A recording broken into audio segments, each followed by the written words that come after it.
Hermanos, hemos llegado esta mañana a esta parte transitoria de la carta a los romanos.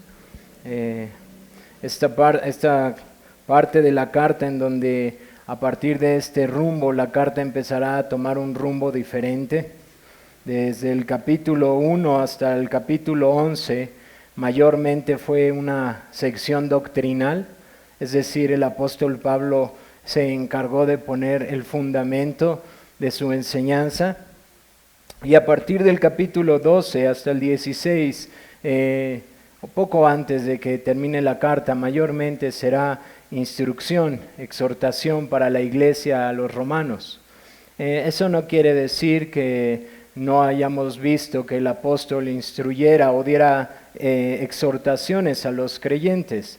Recordarán algunos versos del capítulo 6, del capítulo 7, en donde el apóstol Pablo ya hacía algunas exhortaciones.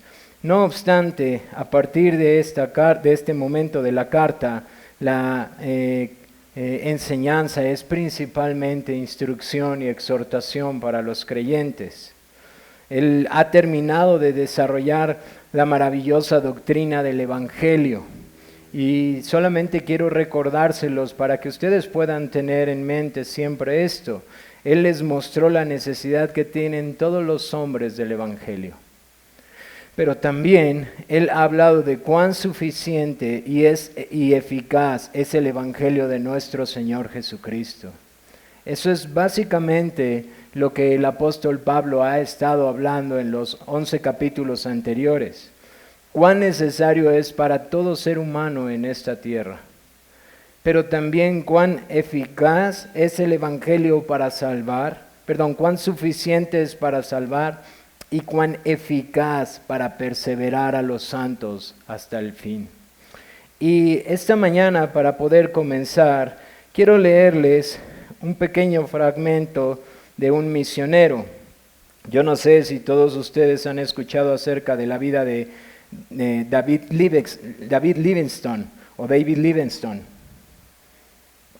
Este hombre de Suecia era un médico que fue misionero en África, y de manera muy resumida, él nació en una familia piadosa, de escasos recursos, tuvo que trabajar desde pequeño, y mientras él trabajaba, él estudiaba.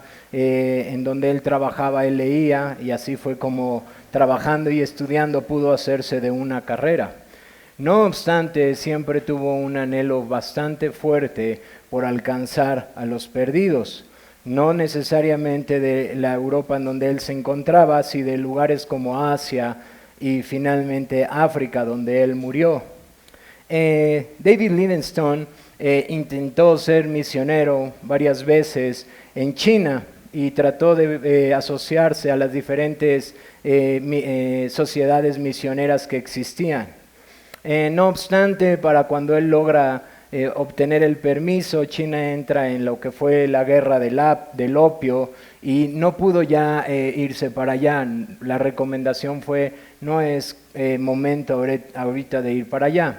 Él tiene contacto con otro hombre al mismo tiempo que es misionero en África, y eso hace que finalmente él vaya constantemente a África. Él era un hombre casado con 6 hijos, aunque creo que el último muere muy pequeño en su tercer viaje misionero en África. Él pasó casi todo el tiempo de su vida sirviendo en el África, de tal forma que sus viajes misioneros sirvieron incluso para la educación de su tiempo, en poder hacer cartas acerca de cómo estaban las rutas en África y cómo los caminos estaban y la gente y la civilización. Es decir, que su trabajo fue bastante arduo. Varias veces se vio necesario regresar a Europa, pero en el último viaje con su esposa y sus 5 hijos, antes de que naciera su 6º hijo, él realiza un viaje a África en el cual él finalmente va para nunca más regresar. Este hombre que fue misionero en el último viaje, era ya tan conocido por su labor médica y no sé si llamarlo geográfica, en donde él aportaba tanto al conocimiento de África, que en el último viaje, como no regresó ni se tuvieron noticias de él, enviaron para saber qué estaba pasando con él. Finalmente, la sociedad que llega con él lo encuentra dentro de una tribu y le dice, seguramente hay una frase muy conocida en inglés al momento de encontrarlo, pero lo que querían decir es: seguramente tú eres Livingstone, ¿verdad? Él asienta y le dice: hemos venido para rescatarte, a lo cual él dice: ¿rescatarme de qué? Si aquí es donde yo he de vivir hasta que el Señor me llame. Finalmente, después de unos días, él es encontrado en una choza en esa tribu, puesto de rodillas y con sus manos en posición de oración y partiendo con el Señor. Esta es la vida de este hombre. Y quiero que escuchen este pequeño párrafo muy conocido de su diario que él escribió, y puedan meditar en esto mientras pasamos a la enseñanza. Dice: la gente habla mucho acerca del sacrificio que hice por pasar gran parte de mi vida en África. ¿Puede llamarse sacrificio a algo que no pasa de ser el pago de una mínima parte de la deuda infinita para con nuestro Dios, la cual nunca podremos pagar? ¿Acaso es sacrificio aquello que genera su propia recompensa en una vida activa y saludable, la conciencia de hacer el bien, la paz mental y la esperanza radiante de un destino glorioso de aquí en adelante? Me aparto de tal palabra. Esto no es sacrificio. De tal manera de ver las cosas, de siquiera concebirlo. Soy enfático al decir que no fue un sacrificio en lo absoluto. Digo más bien que fue un privilegio. Es posible que la ansiedad, la enfermedad y el sufrimiento o el peligro aquí y allá, combinados con las conveniencias y caridades comunes de esta vida, nos distraigan en ciertas pausas y causen algo de conmoción en nuestro espíritu.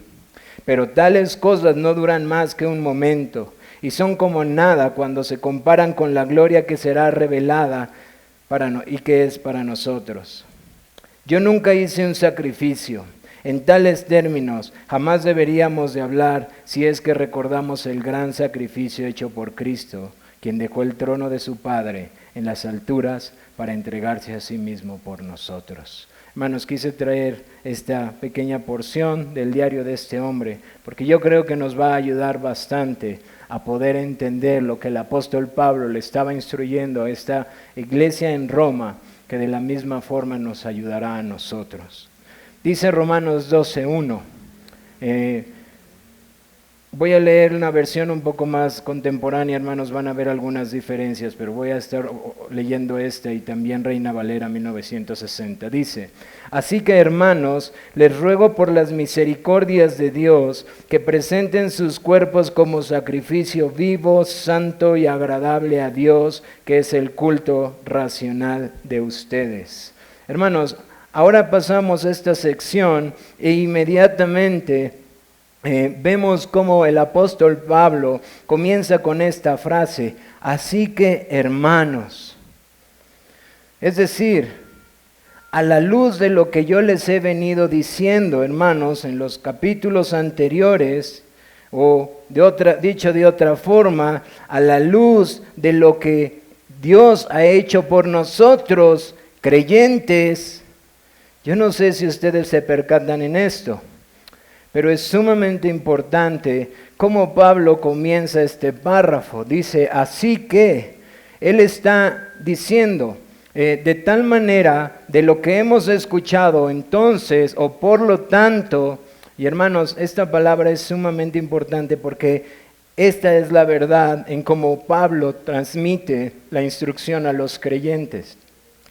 Yo no creo que a lo mejor no conocen esto, pero hay unas versiones en particular que se han encargado de quitar así estas palabras, estas conjunciones como así que, por lo tanto. Hermanos, eso hace perder el sentido de lo que Dios quiso decir.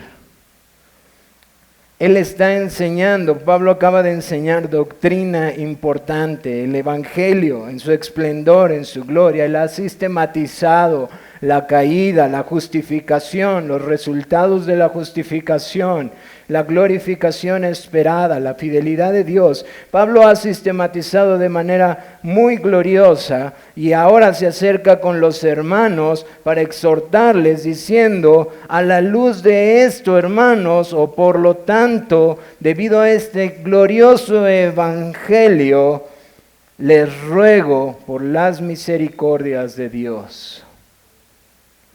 Y es muy curioso la palabra que él utiliza para apelar a los creyentes.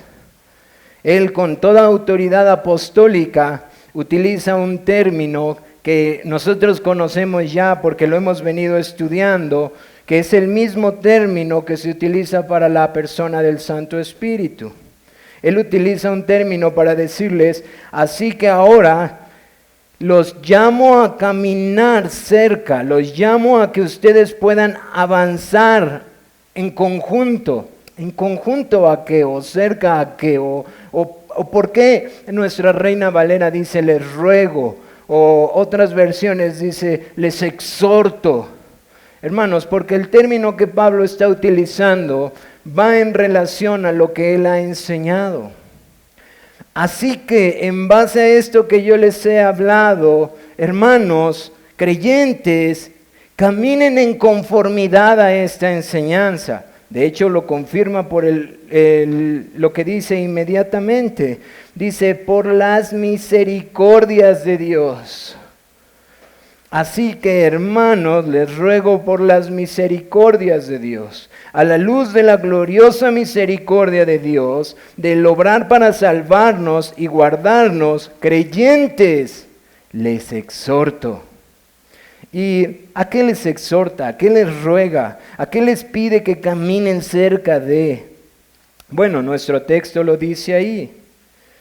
Dice a que presenten sus cuerpos como sacrificio vivo, santo, agradable a Dios, que es el culto racional de ustedes, o de vosotros, como dice Reina Valera. Y si se dan cuenta, él empieza a utilizar este lenguaje, que es un lenguaje que tiene que ver con el Antiguo Testamento. Él está hablando de presentar, de cuerpos, sacrificios, santos, culto. Y este lenguaje, hermanos, debería de traer a memoria a cada uno de nosotros el lenguaje de la adoración del Antiguo Testamento, todo el orden levítico en donde el pueblo de Dios será llamado a adorar a Dios por medio de sacrificios. Ahora, si pensamos un poco en ese orden que había sido dado en el Antiguo Pacto, había un sacrificio expiatorio. Y después habían diferentes sacrificios u ofrendas que el pueblo traía. Pero ese sacrificio expiatorio, hermanos, para nosotros es precisamente lo que está diciendo Pablo, que a la luz de eso, es decir, del sacrificio expiatorio de Cristo o de las misericordias de Dios que ha explicado, ahora los creyentes presenten su cuerpo como sacrificio. Y yo no sé si ustedes se percataron, pero Pablo aquí se refiere muy particularmente y muy delineadamente a un solo grupo, creyentes, salvos, nacidos de nuevo.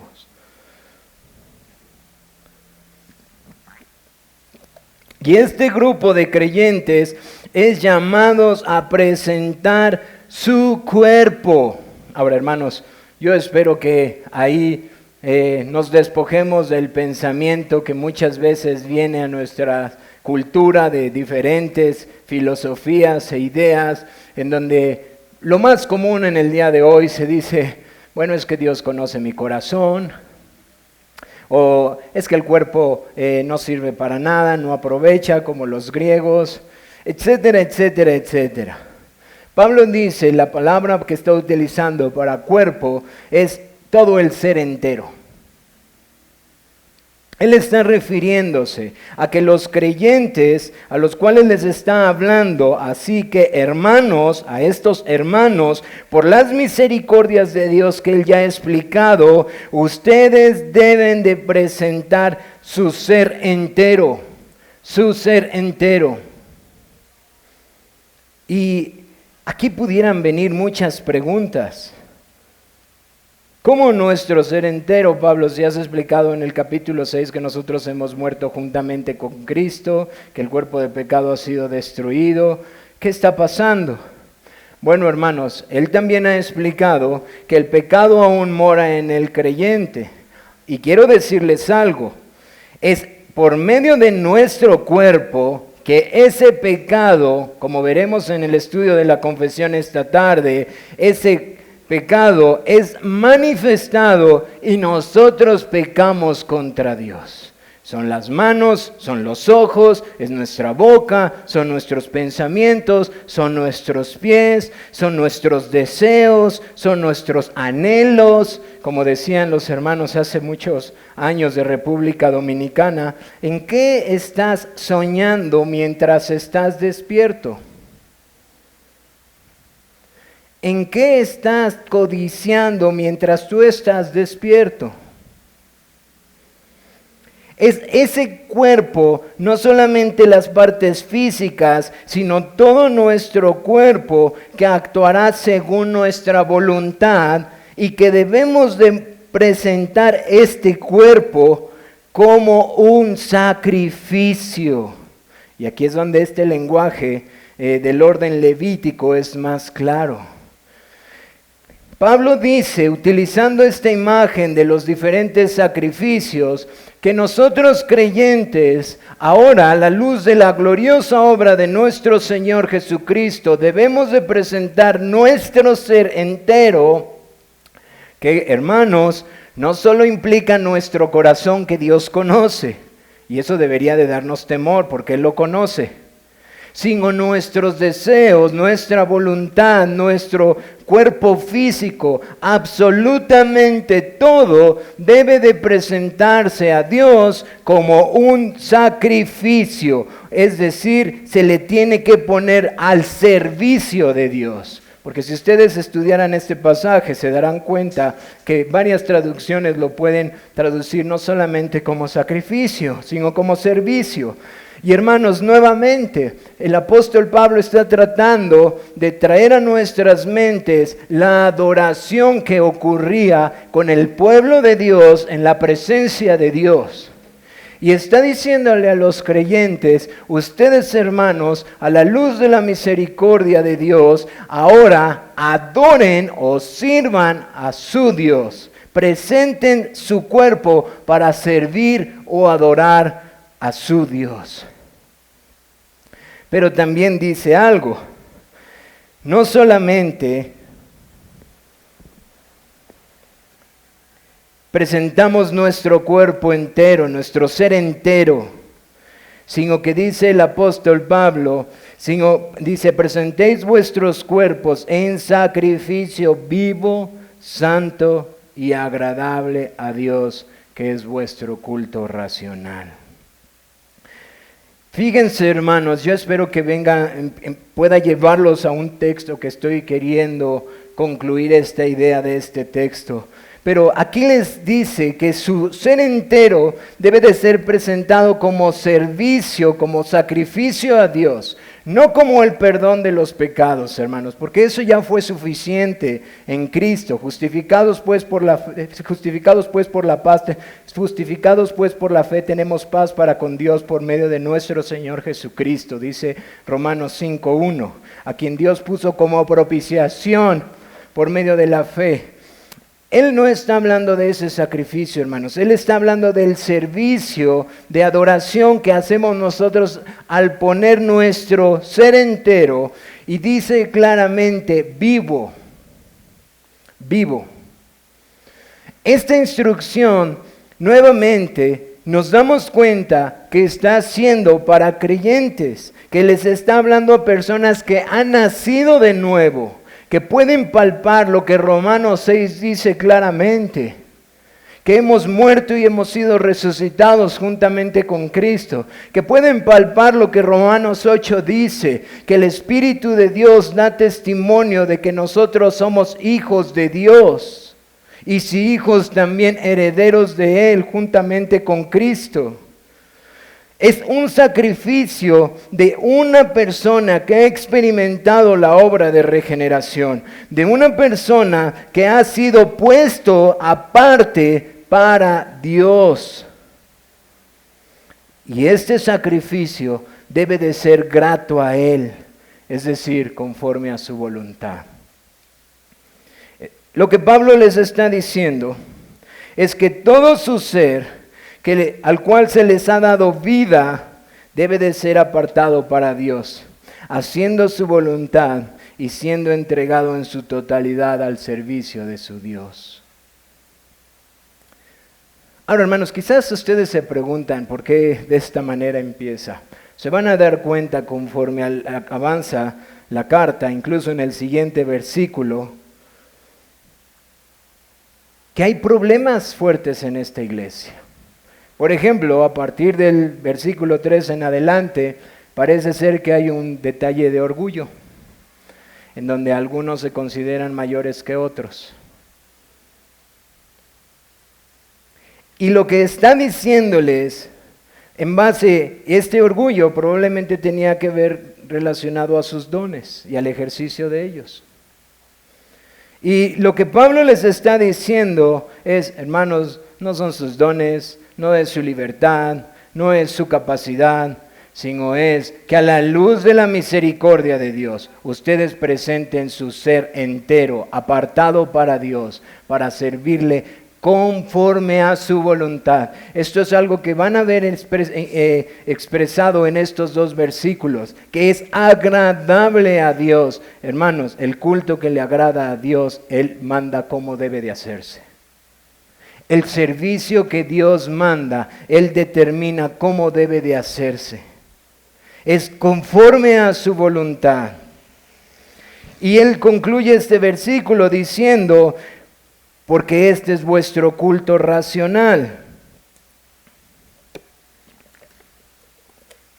Porque esta es la adoración más lógica, fundamentada en lo que Dios ha hecho. Esta es la adoración genuina que a Dios le agrada.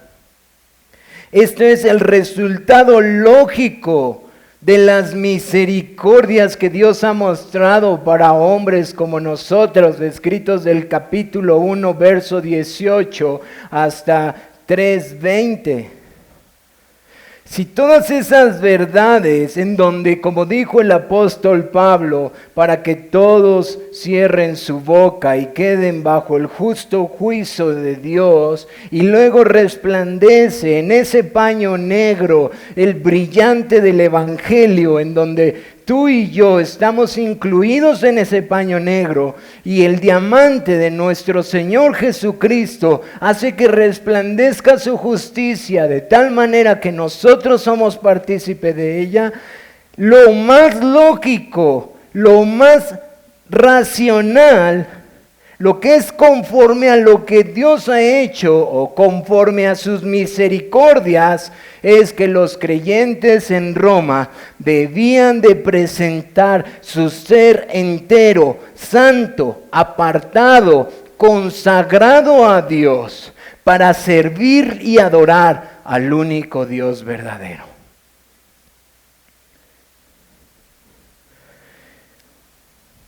Y el texto al que yo quería llevarlos, espero que haya logrado esto, y si no, se los voy a decir con claridad. Juan 4, 23, 24.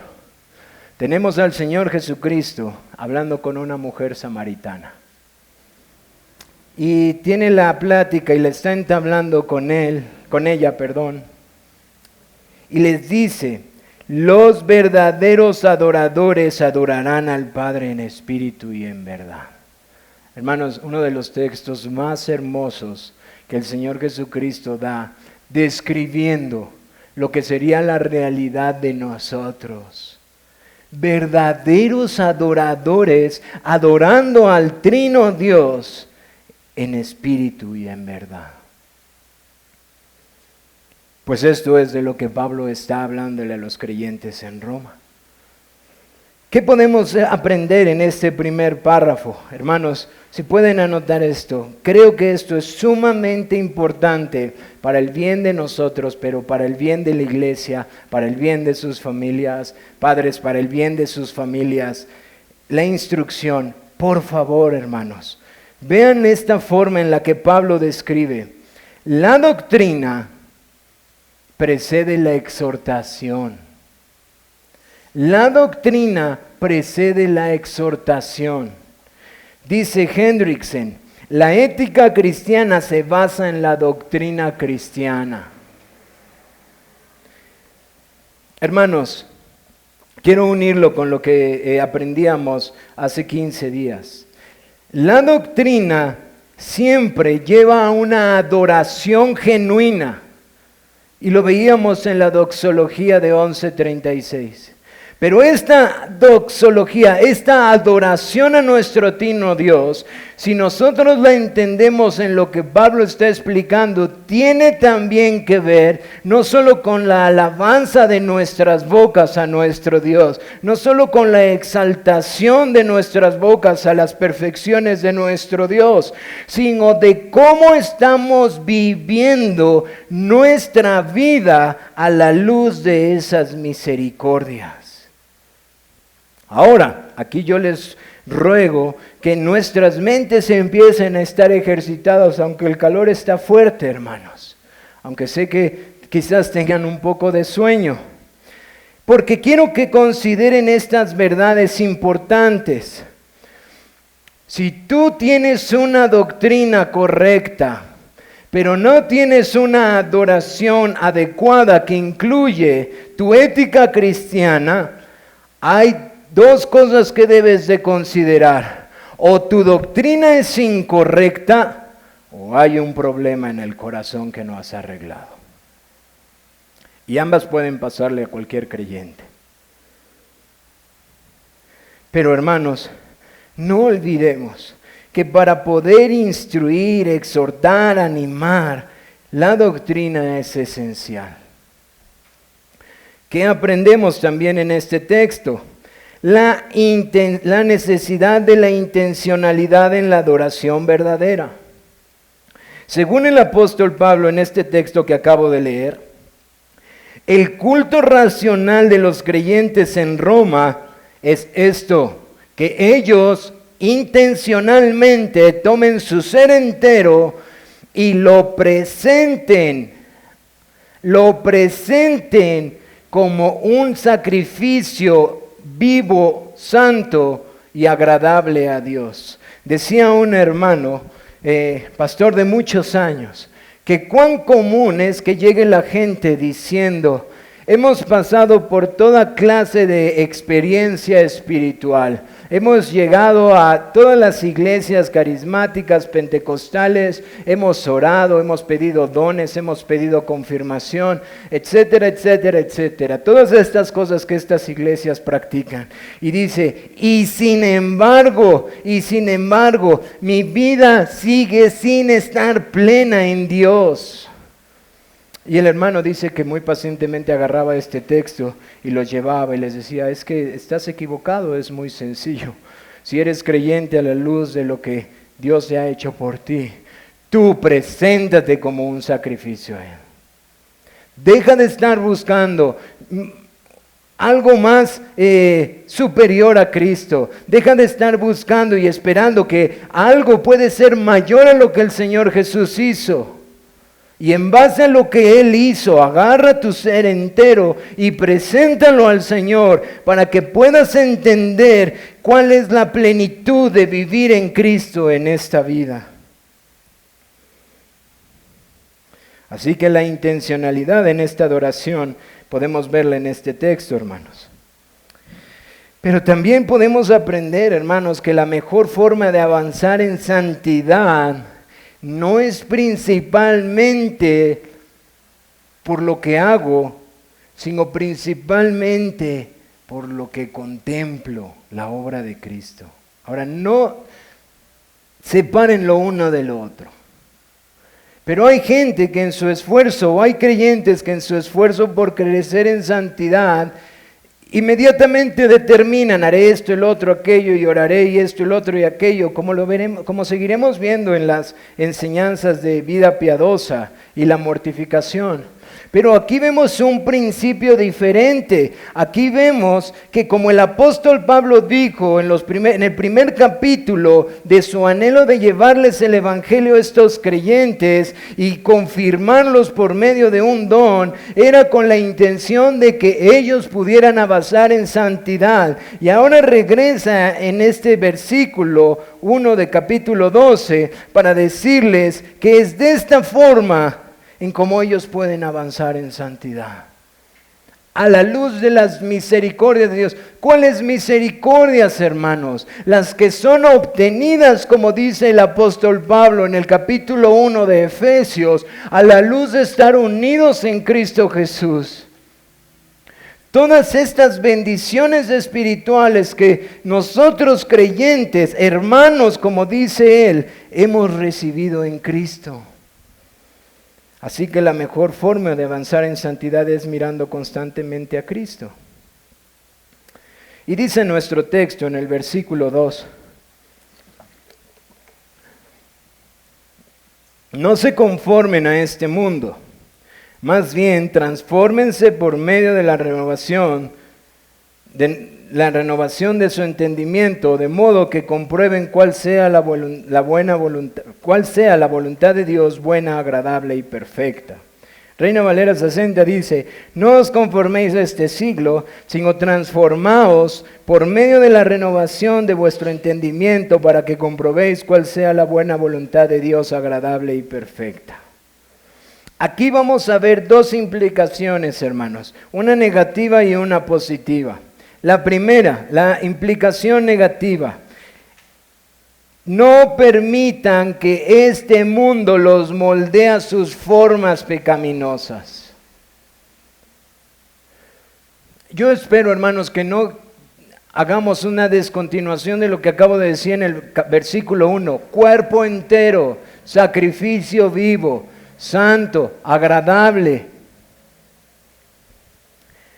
Y Pablo les dice a los creyentes en Roma: no se conformen a este mundo. Saben que las palabras que está utilizando aquí es como si él dijera: no dejen que el mundo los moldee. Trataba de estar pensando una idea que pudiera ayudarnos, y desafortunadamente, hermanos, la idea a lo mejor es muy burda, pero es algo que constantemente yo veo en casa y que espero pueda servir.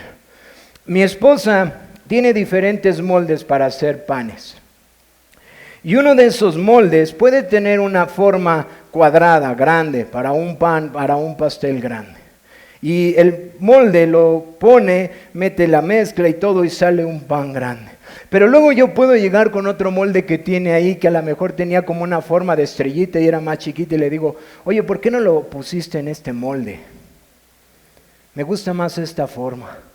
A ver, déjame tomar tu pan que todavía está un poquito caliente y lo voy a meter aquí. Y yo empiezo a forzarlo hasta meterlo en ese molde que tiene una forma diferente. Esa es la idea en la que Pablo está hablando cuando está diciendo: no se conformen, no se dejen moldear, no dejen que el molde de este mundo les imponga a ustedes creyentes sus formas. No dejen que este mundo les dé la forma que ustedes deben de vivir. Ahora, aquí nosotros vemos en Reina Valera la palabra mundo, pero esta palabra es muy traducida en el Nuevo Testamento también por siglo. Y lo que está diciendo no es referente al globo terráqueo, a este mundo como el globo terráqueo.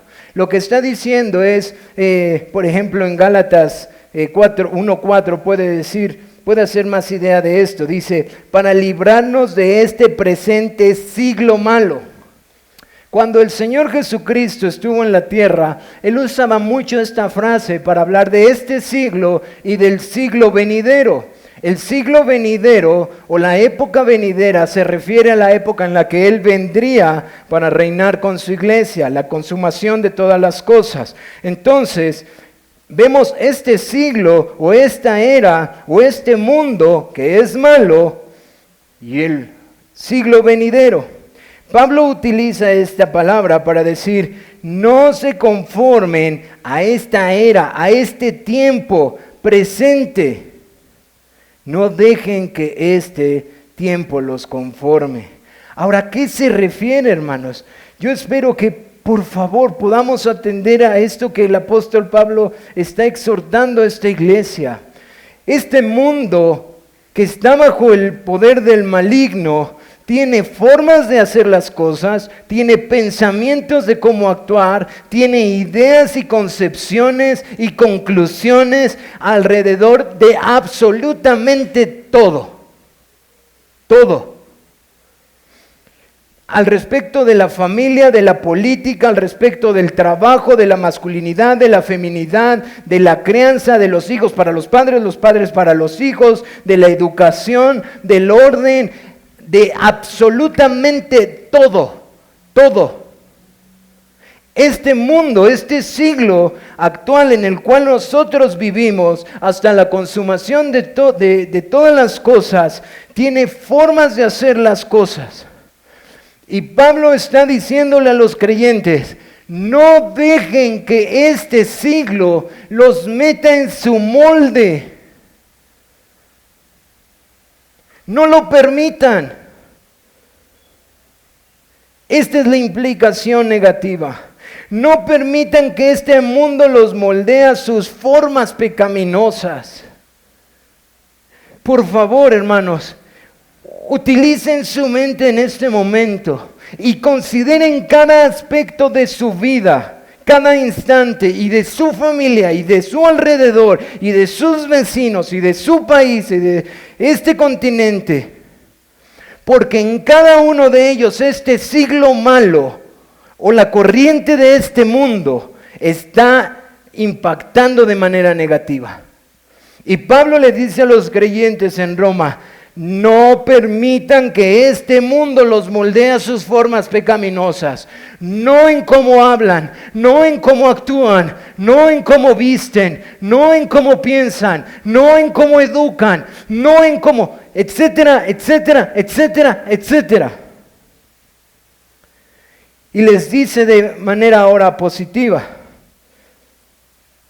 no os conforméis a este siglo, sino transformaos por medio de la renovación de vuestro entendimiento, para que comprobéis cuál sea la buena voluntad de Dios, agradable y perfecta.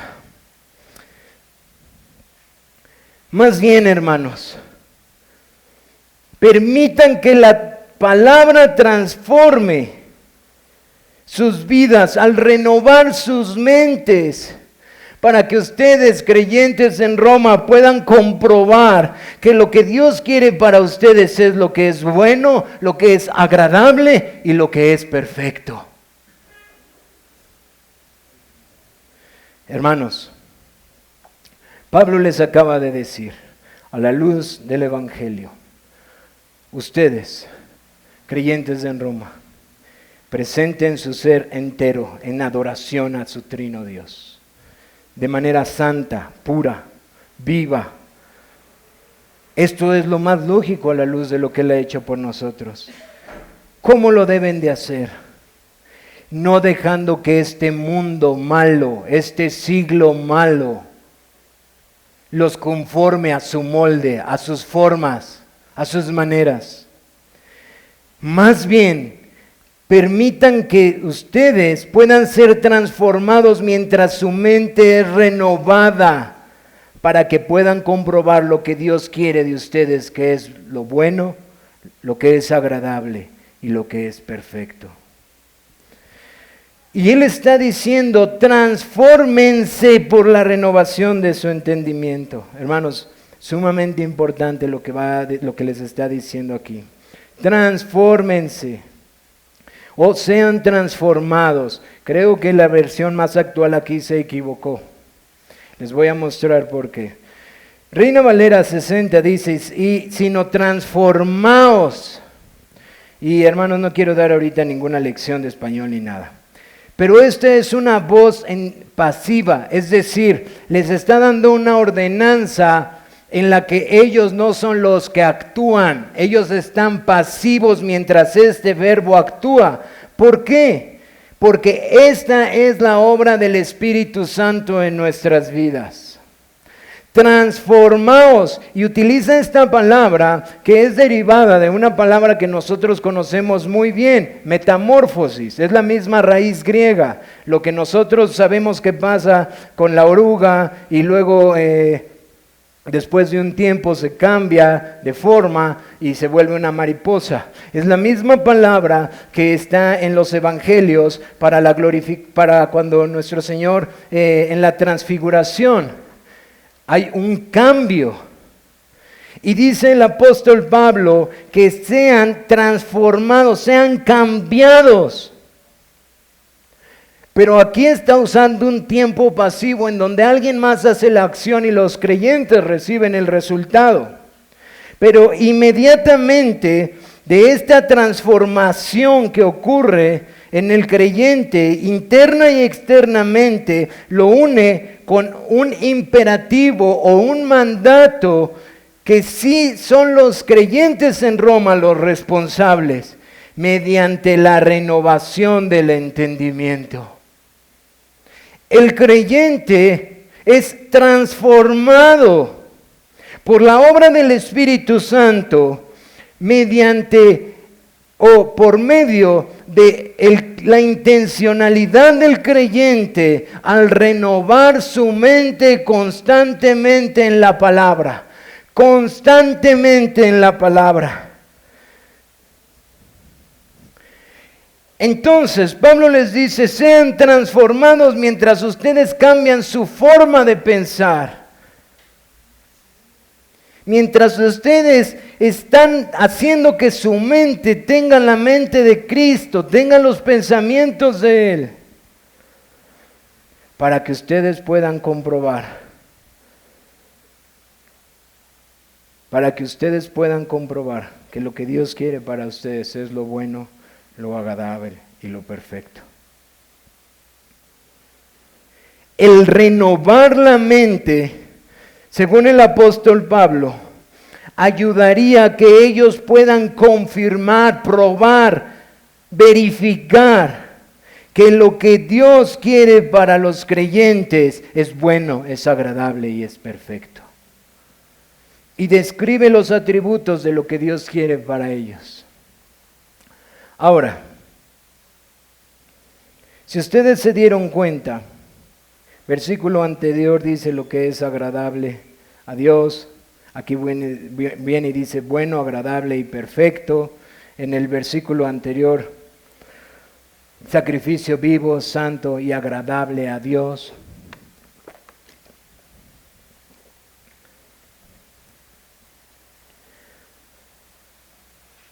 Lo que Pablo les está diciendo.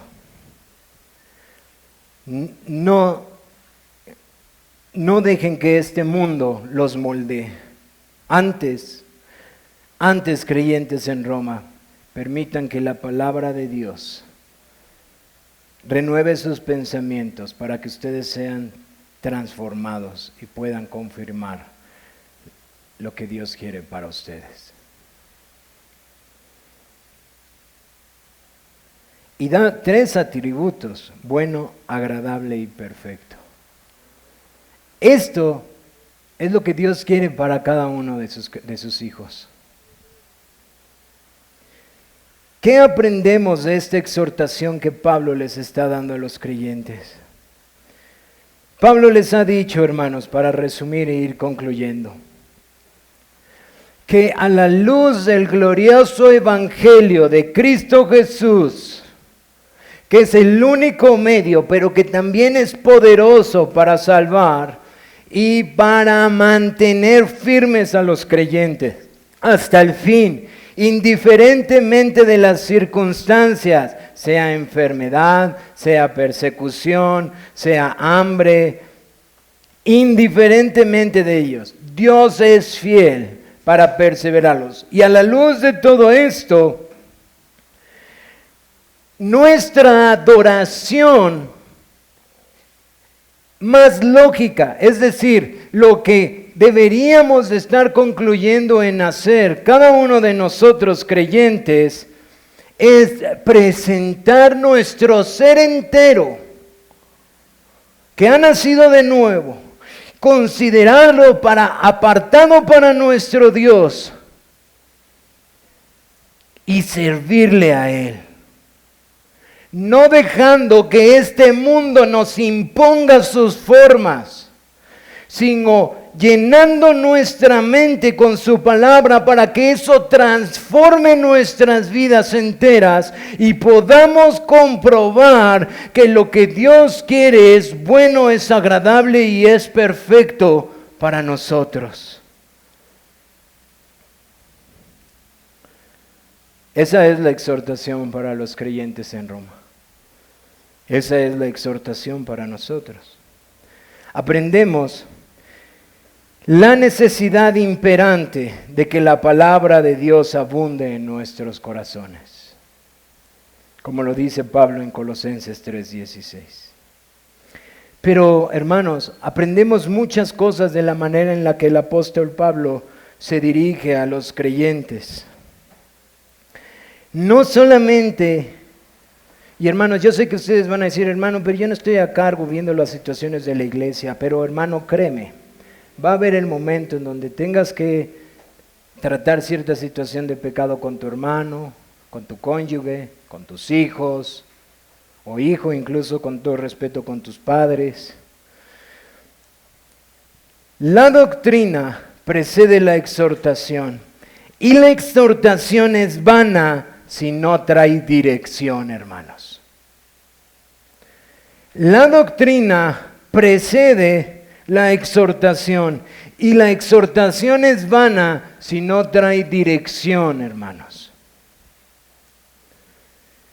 Dice nuevamente este autor, una cosa es indicarle una meta a una persona y animarla a tratar de lograrla, lo cual ya ha hecho Pablo en el versículo 1, pero otra muy diferente es mostrarle qué debe de hacer para lograrla. Pablo les acaba de decir que ellos deben de presentar su ser entero en sacrificio, vivo, santo, agradable a Dios. Pero él también les dice cómo pueden hacer esto. Número 1, no dejándose conformar por este mundo. Número 2, siendo transformado mientras su mente es renovada en las Escrituras. El apóstol Pablo no falla en esta forma de enseñar. ¿Cómo aplicamos eso a nuestras vidas, hermanos? ¿Cómo aplicamos esta instrucción que Pablo da con tanta urgencia y amor a creyentes? Número 1, hermanos, yo estoy seguro que la gran mayoría de nosotros estamos entendiendo en donde muchas veces erramos en nuestro avanzar. Que la palabra de Dios está corrigiendo nuestra manera de caminar. Porque primeramente, para poder nosotros avanzar en santidad y perseverar al fin, no está en el qué hago y cómo lo hago, sino en lo que Cristo ya hizo por mí. Quiero decírtelo con mucha honestidad. Sea que tengas 2 años en la fe, sea que tengas 20, 30 o 40. Va a haber momentos en donde el pecado que mora en ti va a crecer y va a endurecer y va a entorpecer tanto que tu manera de actuar va a ser tan torpe como si estuvieras ciego nuevamente. Y que lo único que te va a ayudar a caminar es recordar las misericordias de Dios mostradas en Cristo Jesús. Porque cuando mires tu desempeño y mires lo que ha pasado y mires tu debilidad y mires a tu alrededor y mires el de otro, va a venir desánimo. Pero cuando tú miras a Cristo en el cual no hay mancha, no hay sombra de iniquidad, no hay imperfección, sino amor, misericordia y justicia, pagando por un miserable como tú y como yo. Tu corazón puede ser nuevamente inflamado para poder ahora sí obedecer. Así que mi amado hermano, tú y yo necesitamos constantemente mirar a Cristo. Muchas veces pensamos, le decía a mi esposa, acerca de los puritanos. Ay, qué gente tan elevada. Ay, qué pensamientos tan elevados. Ay, qué forma de caminar buscando la santidad. Pero muchas veces ignoramos cómo es Dios quebrantando y humillando y haciendo que toda la escoria de ellos sea quitada a través de aflicción y dificultad. ¿Y sabes qué los sostenía? No eso que nosotros romanticiamos o hacemos romántico, sino la obra que su Señor Jesucristo hacía para levantarse del polvo y poder seguir adelante. ¿O qué piensas que pudo haber animado a un John Bunyan después de tantos años estar en la cárcel, tener una hija invidente y no poder ayudarla? ¿No crees que luchó contra la amargura? ¿No crees que luchó contra el enojo? ¿No crees que muchas veces se llenó de odio en contra de la injusticia de las leyes que lo metieron ahí? Y sin embargo perseveró y perseveró y perseveró. Por cierto, él es un buen ejemplo de esto, porque se dice que la palabra verdaderamente abundaba en su vida. Ellos decían, hermanos, que por cada mirada que tú te das a ti, que te examinas y que te consideras, debes hacerlo mucho más mirando a Cristo. Hermanos, aquí miramos una enseñanza muy práctica para nuestras vidas. ¿Quieres crecer en santidad? ¿Quieres perseverar hasta el fin? Sigue mirando a Jesucristo. Estas son las mismas palabras con las que el autor de Hebreos anima a estos creyentes en el capítulo 12. Poner tus ojos en Cristo, el autor y el consumador de la fe, el cual por el gozo puesto delante de él. Hermanos, a eso somos llamados en nuestra debilidad, en nuestra aflicción, en nuestra pasividad, en nuestra ligereza, cuando somos redargüidos, a considerar a nuestro Señor, no decir, sí, mañana haré esto y entonces me pararé a las 4 y no, a las 4 ya no es suficiente, ahora me voy a parar a las 2 y intentaré 3 horas de oración e intentaré una vez al mes la lectura de la Biblia. Hermano, gracias a Dios si eso haces y gracias a Dios si el Señor te da gracia para hacerlo y gracias a Dios si eso te bendice. Pero si todo eso lo haces sin mirar a Cristo, créeme, te vas a cansar y te vas a llenar de amargura.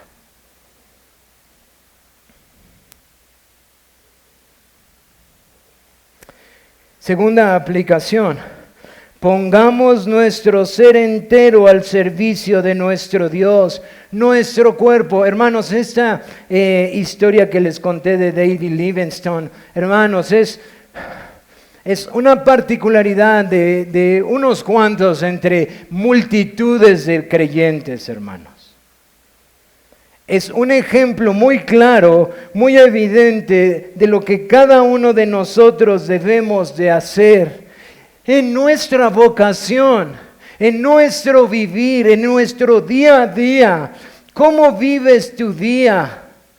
¿Cómo es tu caminar? ¿Cómo son tus luchas contra el pecado? ¿Cómo permites que la radio te moldee a este mundo? ¿Cómo permites que los espectaculares te moldeen a este mundo? ¿Cómo permites que tu organización te moldee a este mundo? ¿Cómo permites que la política te moldee a este mundo? ¿Cómo permites que las redes te moldean a este mundo? ¿Qué estás haciendo para que tu adoración sea la que a Dios le agrada, presentando cada uno de nosotros nuestro ser vivo, agradable y santo a Dios? Porque esto, mi hermano, tú y yo lo vivimos desde que sale el sol hasta que se pone.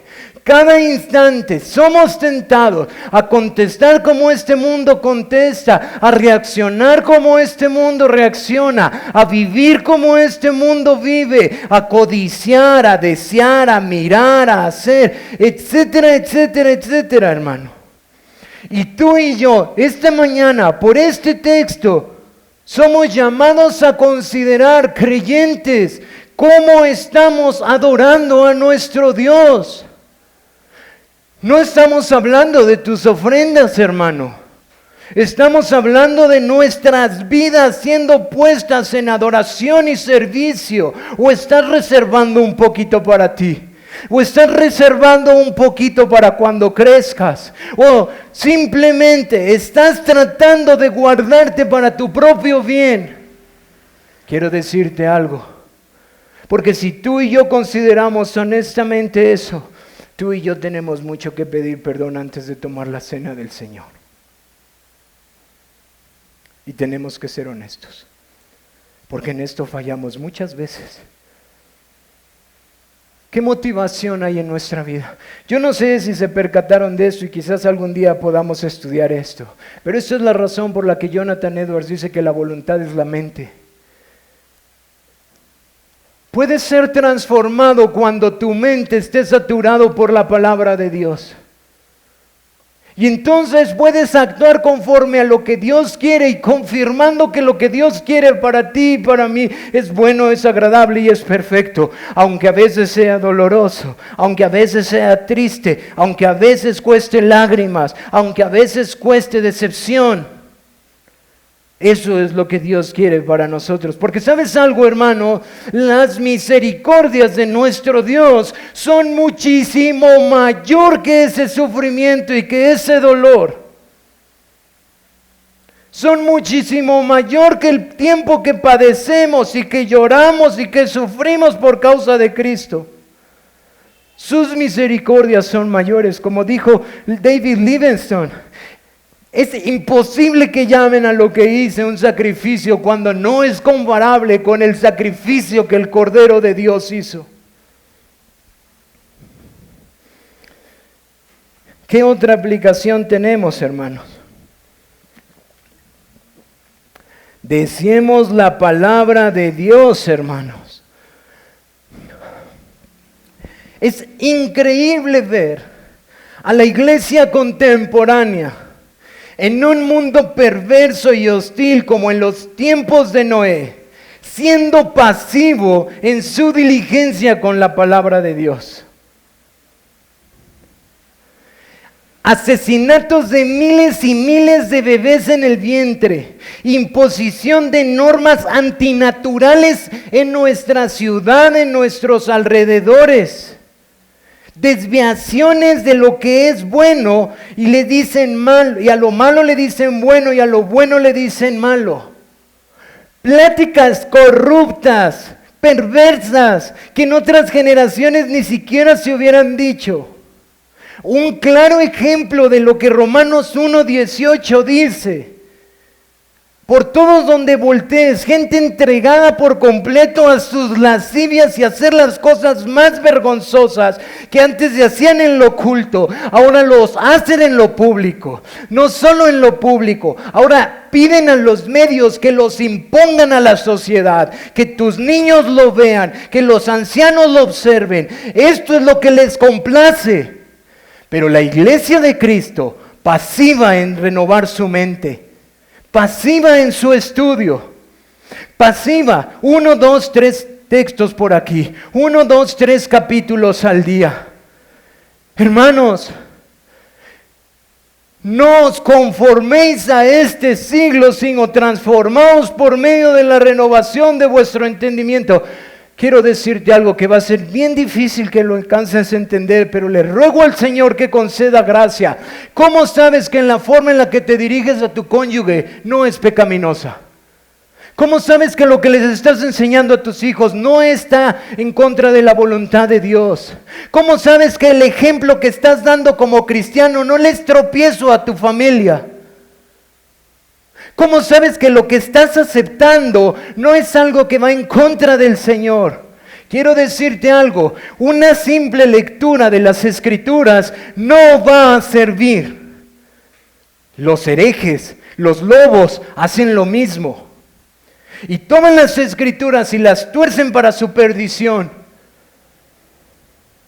Y están llenando lugares, locales inmensos, enseñando mentiras. Pero la iglesia de Cristo, pasiva en esta exhortación. Yo pregunto, iglesia del Señor, iglesia reformada, que decimos que abrazamos el glorioso evangelio de nuestro Señor Jesucristo, ¿cómo se ve reflejado en tu adoración? ¿Estás considerando estos dos aspectos? ¿Estás considerando el aspecto negativo y el aspecto positivo? ¿Eres verdaderamente intencional en decir, en mi trabajo, hermanos, yo tengo que ser honestos, en mi trabajo me enseñan basura, de la más sucia, junta tras junta, tras junta, tras junta, imponiéndome que los niños deben de hacer cosas horrendas.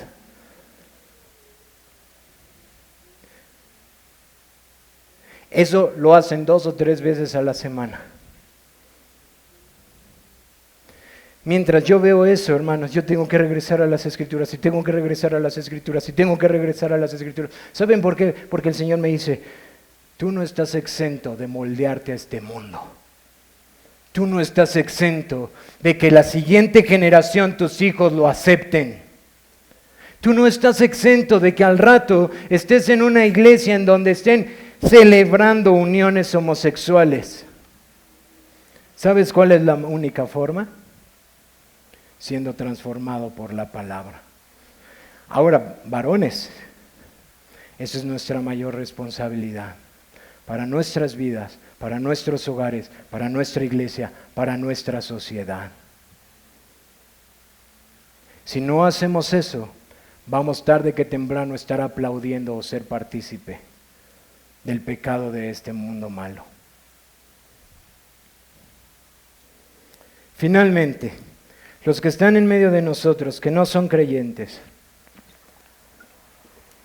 aquellos que no están vivos, aquellos que no han nacido de nuevo, aquellos que aún no pueden decir amén a esto que el apóstol Pablo escribe. Esta exhortación no es para ti. Tú no puedes hacerlo. Es más, como decía la enseñanza de la confesión de hace 8 días, tú ni quieres ni puedes hacerlo. No quiere tu corazón ni tienes el poder para hacerlo. Estás esclavizado a tu pecado. Tú eres parte de este siglo malo. Tú vas en esta corriente de este mundo. Tú vas caminando o corriendo en conformidad a este presente siglo perverso y tu fin es el infierno. Para ti es el llamado solemne del Evangelio. No el llamado que te llama a obedecer o a poner tu vida en sacrificio, sino el llamado que te hace el Señor Jesucristo a abandonar tus pecados, porque Dios los conoce todos y cada uno de ellos. Podrás ocultarlos de tu familia, podrás ocultarlos de nosotros, pero Dios conoce cada uno de ellos y sus motivaciones, y por ello serás juzgado. A menos que te arrepientas de tus pecados y pongas tu esperanza, tu fe en Jesucristo, el glorioso Salvador, que siendo Dios se hizo hombre y vino a morir por los pecados, para que todo aquel que cree en Él no se pierda, mas tenga vida eterna. Tú no eres llamado a esta exhortación. Tú eres llamado a abandonar tu pecado, a confesárselo a Dios. Tú eres llamado a aborrecer el pecado y a suplicarle a Cristo que te perdone y poner tu confianza en Él. Vamos a pasar a la cena del Señor.